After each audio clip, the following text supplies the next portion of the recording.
Aujourd'hui, nous allons voir comment appliquer les matériaux. Donc, nous allons cliquer sur la lettre M ou aller dans Material Editor, ici.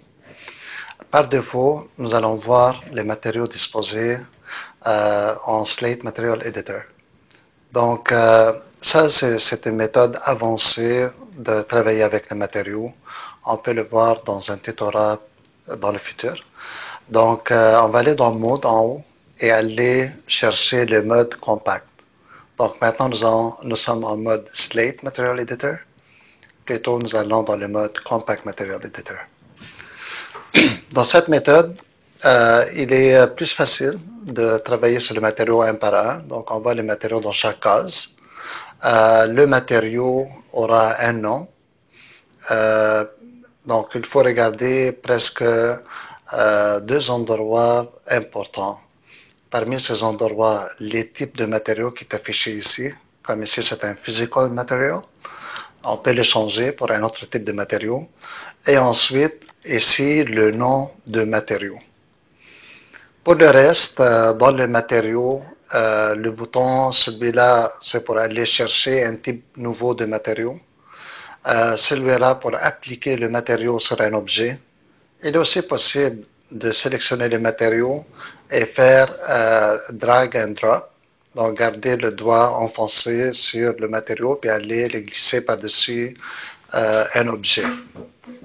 Et s'il est possible de sauvegarder le matériau dans une librairie, et ce bouton-là, c'est pour afficher le matériau dans le viewport. Nous allons voir ça. Pour notre tutorat de débutant que nous sommes en train de faire présentement, nous allons travailler avec les types de matériaux standards qui sont en relation avec les outils de rendu Scanline. Donc, ça, c'est un choix. C'est un choix qu'il faut faire au départ d'un projet. Regardez, je viens d'ouvrir Render Setup. La première chose que vous devez vous dire, c'est comment et avec quel renderer vous voulez rendre votre projet. Présentement, mon renderer, c'est Scanline. Il est là. Les autres choix que j'ai Art, Quicksilver Hardware Renderer, puis j'ai ici Arnold. J'aurais pu aussi avoir d'autres comme V-Ray et Maxwell, Lumion, n'importe quel autre outil de rendu installé sur l'ordinateur, elle sera affichée ici dans cette liste. Maintenant, le renderer choisi ici va changer le type de matériaux que vous voyez dans la librairie des matériaux.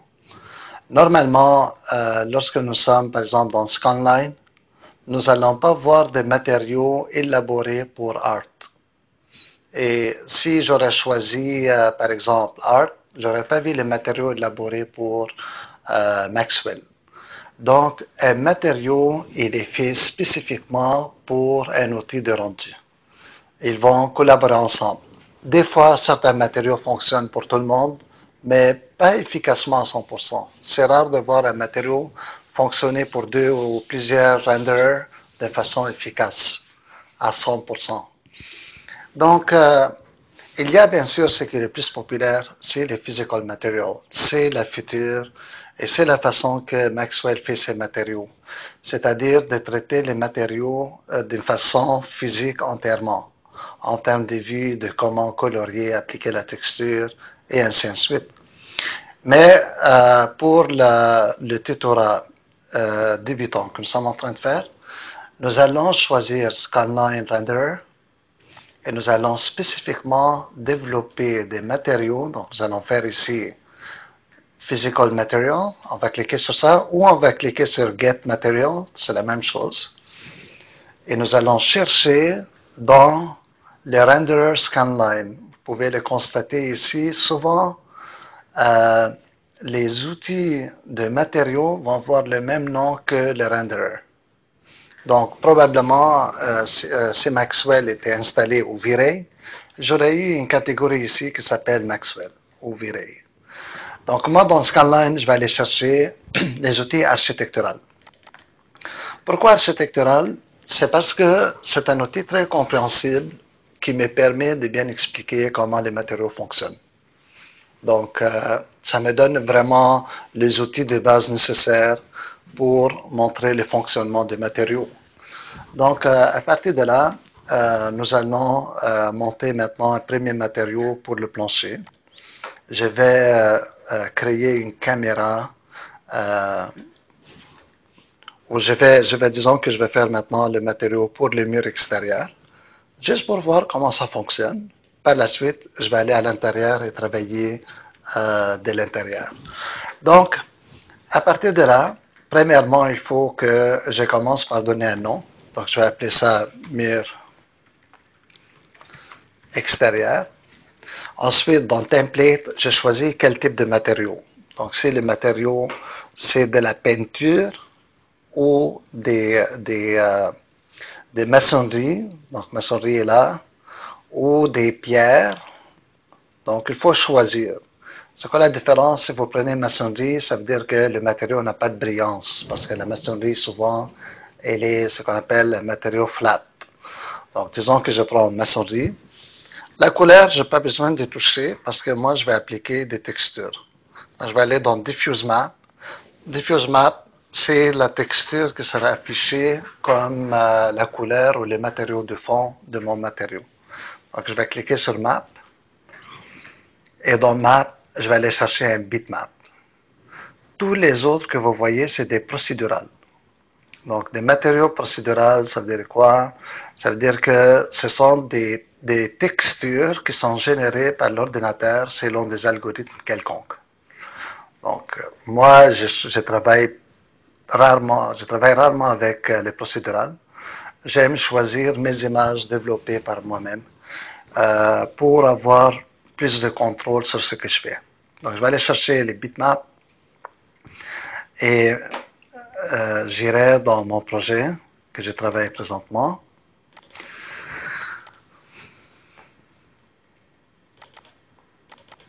Donc, toutes mes textures sont souvent dans un dossier qui s'appelle Map à l'intérieur de mon dossier modèle.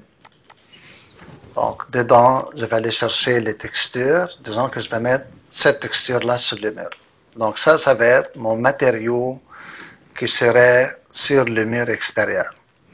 Maintenant, il faut bien regarder sur comment ça fonctionne. La page qui est ouverte maintenant, c'est la page des paramètres de la photo ou de la texture. Donc ici, je peux cliquer sur ça, View Image. Ça me permet de voir ma texture actuellement. Donc, je peux calculer, par exemple, c'est quoi la largeur de ma photo, c'est quoi sa hauteur, et à partir de là, déterminer comment la texture sera appliquée. Si je fais ça ici, c'est-à-dire que je suis en train d'utiliser ce qu'on appelle Use Real World Scale. Ça veut dire que j'utilise l'échelle de monde. Je lui dis que cette photo, c'est 1200 par 1200. Donc, elle sera toujours ça. Elle sera toujours avec ces dimensions. Ce qui veut dire que chaque tuile ici, elle est de 1 pied. Ce qui fait à l'œil, ça fait du sens. Mais je peux aussi changer ces dimensions-là. Si ça m'intéresse, je peux le doubler si je le veux. Donc, si j'utilise Use Real World Scale, je peux le laisser comme ça, je ne le touche pas, et je fais Go to Parent. Ensuite, sans tarder, je vais prendre cette texture que je viens de créer et je vais l'appliquer sur le mur. Là, comme vous pouvez le constater, je ne vois pas la texture sur le mur. C'est parce que ici, vous avez une option qui s'appelle Show Shaded Material in Viewport. Donc, je clique sur ça et maintenant, je vois la texture. Donc, la texture, ces dimensions que vous voyez ici maintenant, étant donné que mon bâtiment est à l'échelle, ça veut dire que ces tuiles sont aussi à l'échelle. Elles sont exactement de 1 pied chaque. Étant donné que chaque 4 tuiles, c'est 1219, ça veut dire que chaque tuile est à peu près 300 mm, donc à peu près 1 pied. Ça, c'est une façon de faire. Donc maintenant, moi, ma méthode de faire est ça. Je commence par appliquer la texture. Dès que j'ai choisi le map, diffuse map. Ensuite, je vais aller aux autres et les remplir, les placer un par un. Donc, qu'est-ce que je fais maintenant? Je vais, par exemple, voir qu'est-ce qui m'intéresse d'autre. Je vais voir dans Special Effect, Bump. Donc, pour le bump, je vais, par exemple, lui dire que les joints ont un petit retrait. Donc, je vais faire No Map, Bitmap, et je vais choisir mon image bump. C'est une image noir et blanc qui, le noir serait le plus creux et le blanc sera le plus vers la surface, le plus vers l'avant. Donc, je choisis cette photo. Il est possible de développer les images d'une texture soi-même ou il est possible de les chercher de l'Internet. Donc maintenant, il faut absolument que les caractéristiques, les paramètres de la photo soient identiques aux paramètres qu'on met dans chaque map pour qu'ils soient parfaitement superposés. Donc, je vais maintenant remonter vers le parent et je vais lui dire que le bump, il est à 100%. Là, maintenant, je ne le vois pas nécessairement, mais au moment de rendu, je vais le voir. Très bien. Qu'est-ce que j'ai d'autre? J'ai Displacement, Intensity, Cutout, j'ai ici Advanced Lighting. Et j'ai finalement Super Sampling. Donc, si je passe à travers tout ça rapidement pour voir ce type de matériaux, qu'est-ce que ça me donne? Ce que ça me donne, c'est que premièrement, le Diffuse Map, c'est la texture par défaut. C'est la texture que vous voyez appliquée. Shininess, je peux placer ça seulement en pourcentage sans photo. Donc, disons que je lui dis ici 100%. Donc, ce que ça va faire, ça va rendre ma texture shiny, ça veut dire réfléchissant, au complet. Si j'applique une photo, une image, ça va faire que ce qui est en blanc dans l'image serait réfléchissant et ce qui est en noir ne sera pas réfléchissant et ce qui est en gris, dépendamment de son degré de gris, il sera plus ou moins réfléchissant. La transparence est la même affaire. Si je mets ici 100% de transparence, ça va être complètement transparent. Donc si je mets 30% de transparence, ça va être 30% de transparence. Et où ce que je peux faire, je peux appliquer une photo de transparence. Ça va faire encore la même chose. Par exemple, si je prends un échiquier et je lui dis que la transparence est l'échiquier pour moi 1219 par 1219. C'est intéressant, c'est les mêmes dimensions de ma photo. Ça veut dire que présentement, ma photo, elle va être divisée en 4, 2 transparents et 2 pas transparents. Il faut ici que je lui dise la transparence 100%. Et c'est ça que ça va faire. Ça va faire que la transparence, elle est tantôt là, tantôt pas là, comme un échiquier. Donc ici, il n'est pas là, et ici, il l'est. Vous me dites, mais de l'autre côté, on le voit. C'est parce que le mur de l'autre côté, c'est le contraire, c'est l'opposé. Donc si j'avais une seule surface, ça aurait été différent. Donc on peut le voir mieux ici. Je peux par exemple choisir autre chose que l'échiquier. Si je veux changer l'échiquier, je peux cliquer ici. C'est ici que vous changez les types de map. Donc, admettons que je vais prendre, par exemple, un dégradé. Un dégradé d'en bas vers le haut. Donc, je lui dis Discard Old Map. J'aurais pu les garder, puis comme ça avoir deux textures superposées l'une par-dessus l'autre. Donc, regardez bien comment maintenant la texture, graduellement, elle disparaît. Ce qui fait que je peux lui dire aussi la grandeur de ma texture. Je peux la faire comme la double et comme ça va aller dans le mur au complet d'en bas vers le haut.